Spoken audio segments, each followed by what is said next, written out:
Bismillahirrahmanirrahim. Assalamualaikum warahmatullahi wabarakatuh. Bagaimana kabarnya teman-teman? Mudah-mudahan teman-teman dalam keadaan sehat walafiat. Amin Allahumma amin. Hari ini bertemu lagi dengan Ustadz Faiz di materi fikih di tema 7 Indahnya Keberagaman di Negeriku, subtema 3 Indahnya Persatuan dan Kesatuan Negeriku. Nah, adapun untuk judul materinya hikmah sholat berjamaah. Namun, sebelum pembelajaran, alangkah baiknya kita berdoa terlebih dahulu yuk. Sikap berdoa, tangannya diangkat, kepalanya ditundukkan. Doa sebelum belajar.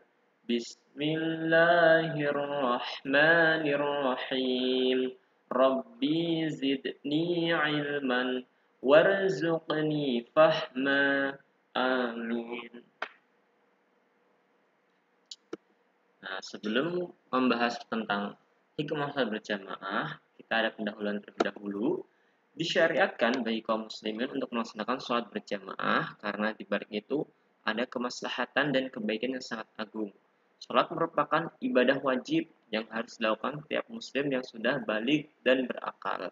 Jadi teman-teman, sholat itu ada dua jenis, sholat wajib dan sholat sunnah. Adapun sholat wajib yaitu diantaranya 5 waktu, ada subuh, duhur, asar, maghrib, isya. Lalu untuk sholat sunnahnya ada sholat duha, sholat tahajud, sholat tarawih, sholat witir, dan sebagainya.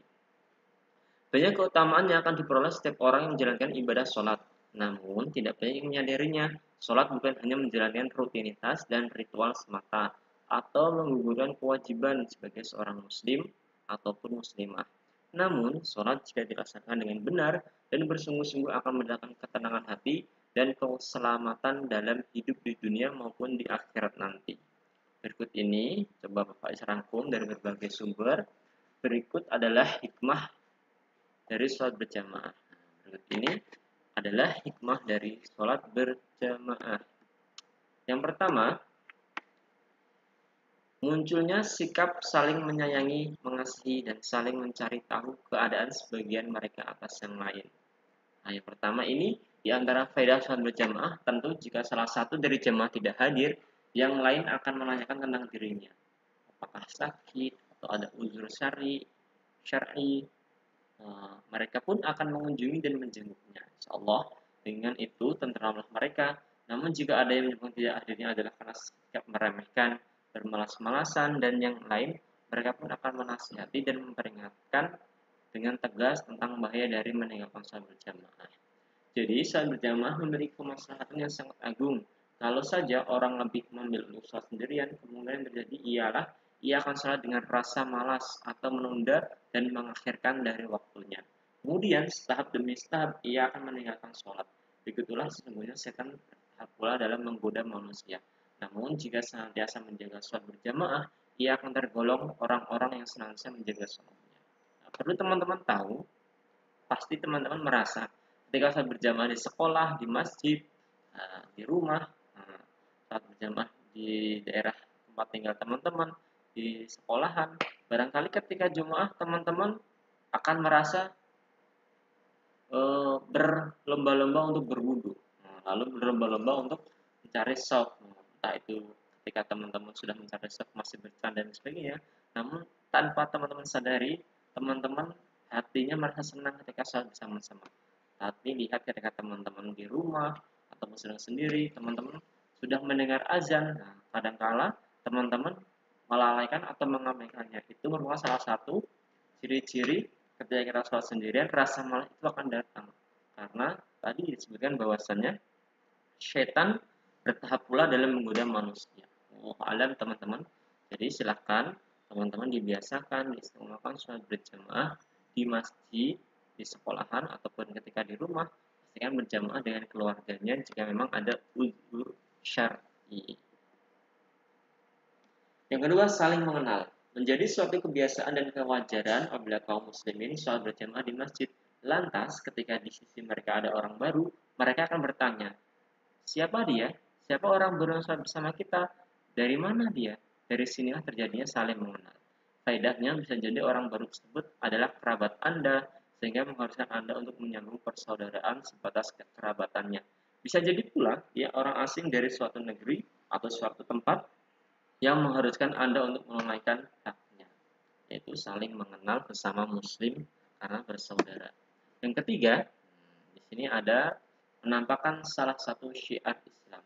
Termasuk salah satu hikmah dari sholat berjamaah, yaitu syiar Islam yang sangat agung adalah sholat. Dengan demikian, apabila manusia sholat di rumah, tidak akan diketahui bahwa dalam Islam ada sholat atau semacam hmm, kegiatan yang dilakukan salah bersama-sama atau jamaah. Yang keempat, menahan atau menguasai diri. Dengan sholat berjamaah, seseorang membiasakan diri untuk mengikuti gerakan imam dengan saksama. Jika imam takbir, ia pun harus ikut takbir. Ia tidak boleh mendahului, tidak boleh tertinggal terlalu jauh dengan imam, dan tidak boleh bersamaan, tetapi mengikutinya. Hal ini akan membiasakan seseorang untuk dapat menahan dan menguasai dirinya. Nah, Masya Allah ya teman-teman. Ternyata ada hikmah juga dalam setiap gerakan sholat. Yang kelima, di sini kelima adalah menumbuhkan perasaan jihad. Nah, terus teman-teman tidak asing ketika mendengar jihad ya. Barangkali jihad itu banyak sekali. Nah, salah satunya adalah jihad di jalan Allah dengan berperang di zaman Rasulullah. Namun di zaman sekarang sangat sulit ditemukan ya untuk jihad perang, karena Indonesia alhamdulillah sudah menjadi negara yang aman. Mudah-mudahan selamanya menjadi negara yang aman dan tentram bagi kita semua. Berada dalam barisan jihad atau perang di jalan Allah Subhanahu wa taala, ketika berada dalam sholat berjamaah terwujud barisan shaf yang lurus, rapat dan teratur. Mengesankan bahwa seseorang sedang berada dalam barisan jihad. Hal ini sebagaimana firman Allah Subhanahu wa taala, "Innallaha yuhibbul ladzina yuqatiluna fi sabilihi shaffan."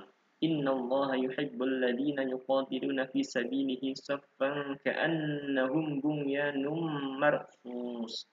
Sesungguhnya Allah menyukai orang-orang yang berperang di jalannya dalam barisan yang teratur. Quran Surat As-Saff ayat 4. Lalu yang keenam, mengingatkan orang yang sholat berjamaah terhadap saf para malaikat di sisi Allah Subhanahu wa taala. Dengan demikian, bentuk pengagungan mereka kepada Allah Subhanahu wa taala yang menciptakan alam semesta dan seterusnya ini, dan kecintaan kepada malaikat-malaikat Allah Subhanahu wa taala akan semakin bertambah. Yang ketujuh, memupuk persamaan. Ketika sholat berjamaah di masjid akan berkumpul dan bertemu orang-orang yang paling kaya dengan orang-orang paling miskin.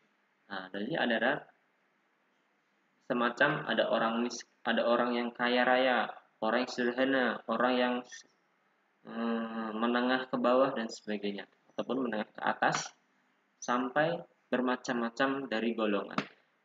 Pemimpin berdiri di samping bawahannya, penguasa berdiri di samping rakyatnya, dan yang muda berdiri di samping yang tua. Dengan kondisi ini, manusia akan merasakan persamaan atau kedudukan atau tingkat kedudukannya sama. Oleh sebab itu, kita diperintahkan untuk merapikan dan meletakkan shaf seperti dalam yang kita lihat di ketika kita sedang melakukan sholat. Jadi tidak ada perbedaan. Nah, dia orang kaya, shafnya di depan. Dia orang miskin, shafnya di belakang. Ataupun dia presiden, shafnya paling depan. Ataupun untuk pemulung tidak boleh depan. Nah, jadi persamaanlah menyebabkan sholat merupakan salah satu bentuk memupuk persamaan. Tidak ada adanya ketimpangan sosial. Nah, lalu yang kedelapan, perkara paling utama dalam menjalankan sholat berjamaah adalah beribadah semata-mata karena Allah SWT.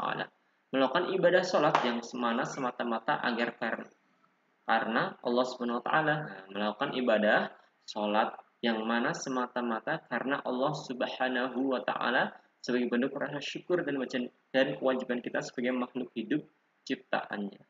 Yang kesembilan, mengingat umat atas keadaan di masa lalu. Maksudnya teman-teman mengingatkan keadaan para sahabat seolah-olah imam yang memimpin sholat adalah Rasulullah SAW dan yang menjadi makmum adalah para sahabat. Tidak diragukan keadaan ini menumbuhkan adanya keterikatan generasi akhir umat dengan generasi awalnya, memberikan dorongan yang kuat kepada umat Islam untuk mengikuti jejak salaf dan meneladani kehidupan mereka. Andai kata setiap kali kita beramal timbul perasaan bahwa kita sedang mencontoh perbuatan Rasulullah dan para sahabat yang mulia, akan tumbuh dorongan yang kuat dalam hati kita yang menyebabkan seorang merasa menyatu dengan perbuatan salafus saleh atau zaman sahabat-sahabat Rasul. Selain itu, perasaan ini akan mendorong dirinya menjadi orang yang benar-benar salaf atau baik dalam hal akidah, amal perbuatan, tingkah laku, maupun melakukan ibadah keagamaan lainnya. Allahu a'lam bishawab. Oke teman-teman, itu kurang lebih Faiz mengambil 9 hikmah ketika melaksanakan sholat berjamaah. Teman-teman boleh mencari referensi yang lain jika kiranya teman-teman punya banyak buku bacaan atau punya baca referensi internet ataupun bertanya dengan orang tua ataupun ustadz yang lainnya, silahkan. Karena itu merupakan kebaikan sholat. Jadi tidak hanya terpaku di 9 hikmah sholat berjamaah ini. Ya, barangkali teman-teman akan merasakan sendiri ketika sholat berjamaah, apa nih yang terjadi di dalam diri teman-teman. Apakah teman-teman masih suka bercanda? Hikmahnya ketika bercanda apa? Dan ketika teman-teman khusyuk, ikhlas dalam hati, dan istiqomah, hikmahnya apa yang dirasakan teman-teman. Lalu proyeknya adalah tuliskan dan jelaskan secara singkat hikmah apa saja yang bisa teman-teman rasakan ketika melaksanakan sholat berjamaah, terutama di masjid. Jazakumullah khair. Alhamdulillah sudah tuntas. Faiz mengucapkan terima kasih bagi teman-teman yang sudah melihat, pastikan diamati, diteliti, lalu teman-teman boleh mengerjakannya dengan istiqomah dan pastikan jujur. Kita tutup hari ini membaca doa membaca hamdalah bersama-sama. Alhamdulillahi Rabbil Alamin. Terima kasih.